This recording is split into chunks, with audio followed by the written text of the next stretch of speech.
Yes sir. लुकतो के हे quotation काल तुम्हाला भाटिया कंपनीमध्ये पोचवायला सांगितले होते, का पोचले नाही अजून? अहो पण Shut up. कुठली गोष्ट धड करायची नाही असा निश्चय केला आहे का तुम्ही? अहो ऐका. एक अक्षर सुद्धा बोलू नका. त्या कंपनी मालकाचा फोन आला होता, आजच्या आज जर हे कोटेशन पोचले नाही तर तो आपल्या दरवाज्यात पण उभा करणार नाही. तुमच्यासारखे अजून एक दोन माणसं कंपनीत असतील तर ह्या कंपनीला दिवाला लागल्याशिवाय राहणार नाही.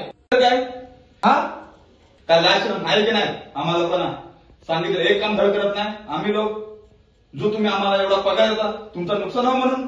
उद्या जर कंपनीचा दिवाळा निघाला तर तुम्हाला कुत्रा सुद्धा विचारणार नाही. असं आम्हाला समजायला नको. काय जबाबदारी जाणीव आहे की नाही आम्हाला लोकांना? आणा पेपर इकडं. आजच्या आज जरी कोटेशन पूर्ण झाले नाही तर याद राखा उद्या मला ऑफिसमध्ये घ्याल तर इंटरकॉम घ्या. यस हा सेंड मी. पेपर इकडं चाललो मी.